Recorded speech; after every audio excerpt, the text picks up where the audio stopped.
Yo mec, j'étais en train de faire des dips et je me suis rendu compte d'un truc, c'est que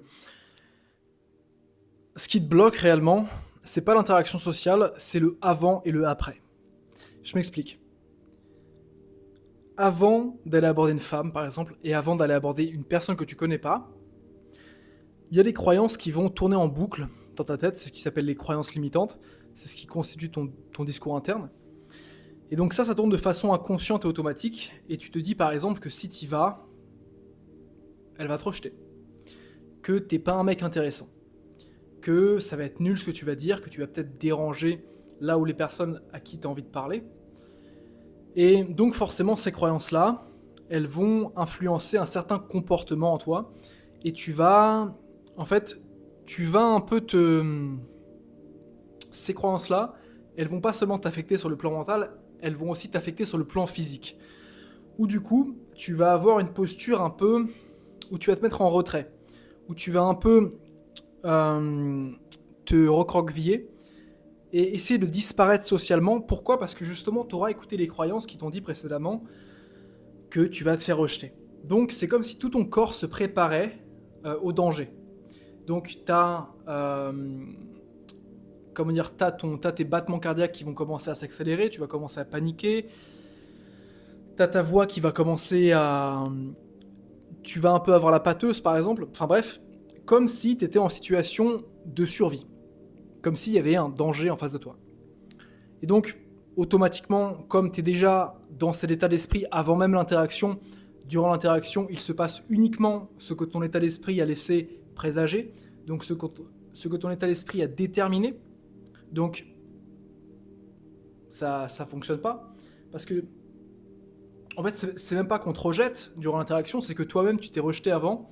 Donc, tu vas faire tout en sorte pour t'éjecter de l'interaction, en fait. Exemple très concret. Quand tu abordes une femme qui te plaît ou même quand tu abordes un inconnu, tu vas avoir tendance à ne pas regarder dans les yeux. Tu vas avoir tendance à vouloir combler les silences parce qu'en fait tu ne veux pas de malaise, tu ne veux pas d'inconfort. Tu vas vouloir quitter l'interaction, donc faire ah, je suis désolé, je dois y aller, etc.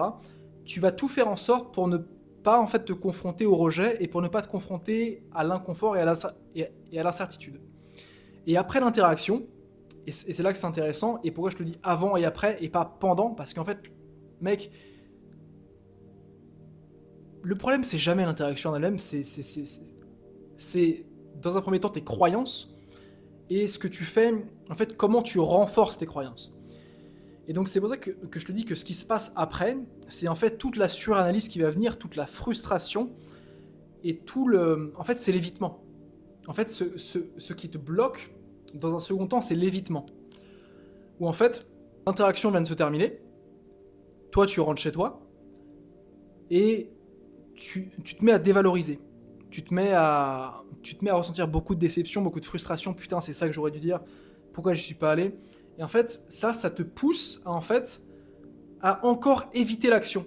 Parce que comme tu associes l'interaction avec plein d'émotions négatives et plein de sensations désagréables, bah t'as pas envie de repasser à l'action. Et en fait, c'est ça qui crée la boucle vicieuse de te dire je pense que je suis une merde, donc l'interaction se passe comme de la merde, et comme l'interaction se passe comme de la merde, et ben j'ai pas envie de recommencer l'interaction. Donc ma croyance de base, je suis une merde, ne fait que se renforcer. En fait, c'est le serpent qui se mord la queue à chaque fois. T'es dans une boucle vicieuse où t'es frustré de chaque interaction, et comme t'es frustré, tu prends même plus de plaisir dans tes interactions. Et du moment où tu prends plus de plaisir, tu peux plus t'améliorer. Voilà.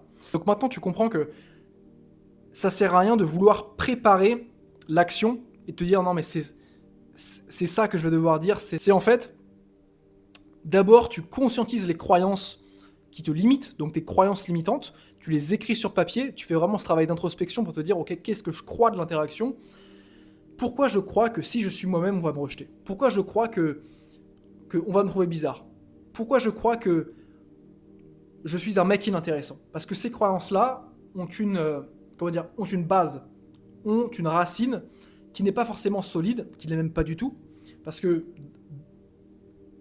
parce que dans la plupart du temps, tu as ces croyances sans qu'elles soient fondées, donc sans que tu te sois fait rejeter ou sans qu'on t'ait dit directement que tu étais un mec bizarre.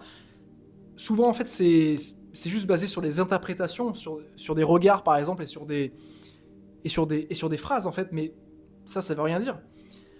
Et en fait, dès que tu conscientises ces croyances limitantes-là, tu arrives à vraiment remonter à la racine et te dire « Ok, c'est ça mon problème aujourd'hui. C'est qu'en fait, c'est ça que je pense des interactions sociales. Et comme je me suis répété ces croyances-là et je les ai ancrées avec de l'évitement, donc parce que je pense ça, ça ne me poussait pas à passer à l'action. Et comme je ne passais pas à l'action, je n'avais pas l'opportunité de prouver que mes croyances étaient erronées.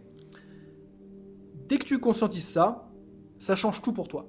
Parce que c'est plus tes croyances limitantes qui te contrôlent, c'est tout simplement toi qui reprends le contrôle de toi-même en fait. Donc avec ces croyances limitantes-là, ce que tu vas faire, c'est prendre l'inverse. Donc si par exemple, une de tes croyances limitantes c'était « si je suis moi-même, on va me rejeter », ou alors « si je pose cette question » ou « si je vais la voir, elle va me trouver bizarre », et bah tu changes ça. Qu'est-ce que ça peut donner ? « Si je suis moi-même, on va m'accepter. Qui ne tente rien n'a rien. » Trouve ta phrase, trouve en fait ta croyance motivante qui va venir en fait, qui peut-être n'aura pas forcément de sens au début, forcément, parce qu'en fait tu dois l'ancrer avec des actions positives. Donc en fait, cette phrase-là, tu te la répètes et juste après, tu passes à l'action. Et c'est comme ça que tu ancres de nouvelles croyances et que forcément les croyances répétées, c'est ça qui forme l'identité. Donc, exemple, première étape, tu changes ta croyance. Donc de on va me trouver bizarre, tu passes de je suis moi-même et je m'en bats les couilles si ça ne plaît pas. Tu te répètes ça avant chaque interaction et tu commences par des actions progressives. Donc tu commences en fait à dire bonjour à une inconnue. Et en fait, à chaque fois que tu fais ça et que tu y vas progressivement et que tu te répètes cette croyance à chaque fois avant de passer à l'action, tu verras qu'en fait c'est comme ça que tu ancres cette croyance, avec des preuves en fait. Donc vraiment avec des actions concrètes. Et au plus tu répètes ça, tu vas voir qu'au plus ta nouvelle croyance, donc ta croyance motivante, elle va prendre de l'importance. Et en fait, avant chaque interaction, ce sera ça ton discours interne qui aura remplacé les croyances limitantes que tu avais initialement.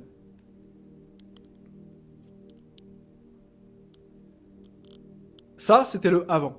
Maintenant, après chaque interaction, mec, je veux que tu fermes les yeux, que tu respires et que tu fasses comprendre à ton cerveau que tu es safe. Que tu es safe. Parce qu'aujourd'hui, si tu stresses dans les interactions sociales, c'est parce que ton cerveau perçoit un danger. Et le fait que tu cherches trop à quitter l'interaction, à vouloir fuir en fait, et à vouloir fuir le regard, ça fait tout simplement comprendre à ton cerveau que non, ce n'est pas safe en fait. Que en fait, tu dois fuir parce qu'il y a un danger. Or, si après chaque interaction, tu te poses, tu respires, tu fermes les yeux, et juste tu conscientises ce qui vient de se passer, tu fais comprendre à ton cerveau, ok, je suis toujours en vie. Et là, peut-être que ça va paraître bête comme ça, mais je te jure que ça marche, mec.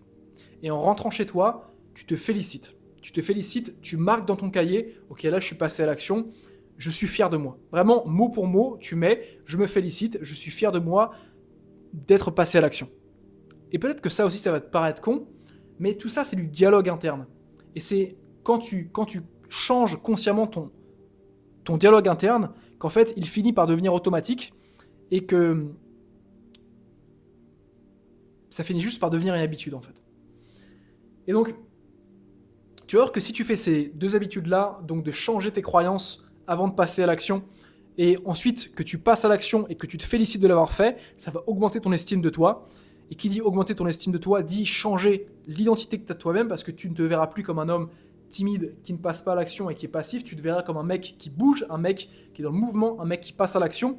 Et forcément, au moment où tu te vois comme ce mec-là, ça va te motiver encore plus à passer à l'action.